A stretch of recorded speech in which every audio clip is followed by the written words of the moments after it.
রাজধানীর মিরপুর পল্লবী থানা এলাকায় পানির লাইন থেকে পানি উত্তোলনকে কেন্দ্র করে এক পরিবারের ওপর সশস্ত্র হামলার অভিযোগ উঠেছে। এ ঘটনায় নারী শিশুসহ অন্তত ৪ জন আহত হয়েছেন বলে দাবি করেছেন ভুক্তভোগীরা। অভিযোগ সূত্রে জানা যায়, পল্লবী থানাধীন সেকশন ১২ কুর্মিটোলা নতুন ক্যাম্প এলাকায় শুক্রবার ২০ ফেব্রুয়ারি ২০২৬ বিকেল আনুমানিক ৫টার দিকে এ ঘটনা ঘটে। আহতরা হলেন মোহাম্মদ চান, মিম ১৬, সুরুজ ও মিম আক্তার খুশবু। তাদের মধ্যে চান ও মিম গুরুতর জখম হয়েছেন বলে জানা গেছে। ভুক্তভোগী সাম্মী খাতুন অভিযোগ করেন, বোর্ডিংয়ের পানি উত্তোলন নিয়ে পূর্ব বিরোধের জেরে প্রতিবেশী নাইম, নাসিম, কালু, ডলি, রোজিনা, নাহিদ, সুমি, নাসিমা, মনি এবং অজ্ঞাতনামা আরও ১৫-২০ জন তার ঘরে অনধিকার প্রবেশ করে হামলা চালায়। হামলাকারীরা দা, বটি, চাপাতি, লোহার রড ও ক্রিকেট স্টাম্প সহ দেশীয় অস্ত্র নিয়ে তাদের ওপর অতর্কিত আক্রমণ করে বলে অভিযোগে উল্লেখ করা হয়।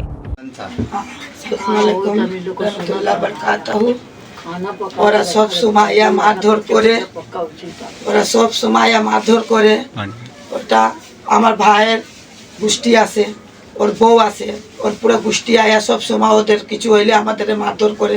আমার ঘরে কেউ নাই, আমার একটা ছেলে আছে, ওই কাজে থাকে, সকালে যায় রাত্রে আয় ১১টা-১২টার সময়। আর যে ছেলেরা আছে নিজের ঘরে থাকে। এরা সব সময় আয়া মারধর কাজা কাটি, এই মাইয়ার টাইনা লয়ে যায়, মাইয়ারে মারে, বউরে লয়ে যায় মারে, মাদক ব্যবসা করে। এরা পুলিশের ধমকি দেয়, বলে কিছু কইলে তোদের ভিতরে, তোর পোলাদের ভিতরে কইরা দিব। তিনি জানান, হামলাকারীরা তার ছেলে চানের মাথায় চাপাতি দিয়ে আঘাত করলে গুরুতর রক্তাক্ত জখম হয়। মেয়েকে মাথা লক্ষ্য করে আঘাত করলে সে হাত দিয়ে ঠেকাতে গিয়ে ডান হাতে গুরুতর জখম প্রাপ্ত হয়। তাদের উদ্ধার করে কুর্মিটোলা জেনারেল হাসপাতালে নেওয়া হলে চিকিৎসক চানের মাথায় ৩টি এবং মিমের হাতে 4টি সেলাই দেন বলে জানান তিনি। তোর মাইয়ারে ভিতরে কইরা দিমু, তোর বউরে ভিতরে কইরা দিমু। আর সব কিছু হইলে না বাইরের ২৫ জন ৫০ জন পোলাপান লইয়া আয় ওরা মারতে। আর সব আয়া না গেট উঠ বাড়ায়, গেট উঠ পিটাইয়া ঘরে ঢুকতে চায়, আমরা গেট বন্ধ কইরা থাকি ওদের ধরে। আমারও কাপড় উপর ছিঁড়া গেছে। আমার 2 দিন পরে আমার মেডিকেল, আমার ব্রেনের সমস্যা, আমার মেডিকেল দিয়ে কালকে আনছে। এরা আমার মাইরা ওরা আমার কাপড় উপরে যে সব ছিঁড়া মিরা দিছে, দেখেন পুরো ছিঁড়া মিরা গেছে। নাইম আর নাইমের বাপ মিল্লা ছিঁড়া দিছে পুরো কাপড় উপর আমার মাইরা ওইরা। স্বর্ণের চেয়ে আমার চেন লইয়া গেছে। আর ৭০,৫০০ টাকা ছিল, ওইটা আমার ছেলের পকেট মধ্যে বেতন পাইছিল, ওইটা নিয়ে গেছে। আর ওর বাসলেট ছিল ২.৫ ভরির, আমার মাইয়ার কানের দুল লইয়া গেছে। এসব সব ওরা লইয়া গেছে। আর বাসলেট আমার মাইয়ার ২.৫ ভরির বাসলেট আমার মাইয়ার হাতে ছিল। যে বাসলেট দিছে ওইও এখন জিন্দা আছে, ওই কইতে পারবো। ও দুলাভাই ওরে বাসলেট দিছিল ওর জন্মদিনে, ওইটাও নিয়ে গেছে ওরা।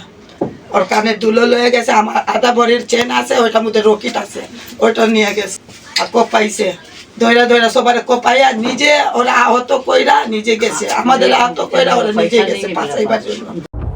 সাম্মী খাতুন আরও অভিযোগ করেন, হামলার সময় তাকে মারধর করে শ্লীলতাহানির চেষ্টা করা হয়। এছাড়া তার পরিবারের সদস্যদের কাছ থেকে স্বর্ণ ও রূপার অলংকার এবং নগদ ১৭,৩০০ টাকা ছিনিয়ে নেওয়া হয়। লুট হওয়া সামগ্রীর মধ্যে রয়েছে রূপার ব্রেসলেট, স্বর্ণের কানের দুল, স্বর্ণের চেইন এবং নগদ ১৭,৩০০ টাকা। অভিযোগে আরও বলা হয়, হামলাকারীরা প্রাণ নাশের হুমকি দিয়েছে এবং ভবিষ্যতে সুযোগ পেলে মেরে ফেলার ভয় দেখিয়েছে। এমনকি তার মেয়েকে কর্মস্থলে যাওয়ার পথে অপহরণের হুমকিও দেওয়া হয়েছে বলে দাবি করেন তিনি। এ ঘটনায় সাম্মী খাতুন বাদী হয়ে পল্লবী থানায় লিখিত অভিযোগ দায়ের করেছেন এবং প্রয়োজনীয় আইনগত ব্যবস্থা গ্রহণের দাবি জানিয়েছেন।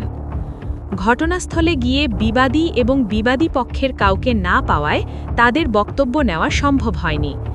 এ বিষয়ে পল্লবী থানার পক্ষ থেকে জানানো হয়েছে, অভিযোগটি গ্রহণ করা হয়েছে এবং বিষয়টি তদন্ত করে আইনানুগ ব্যবস্থা নেওয়া হবে।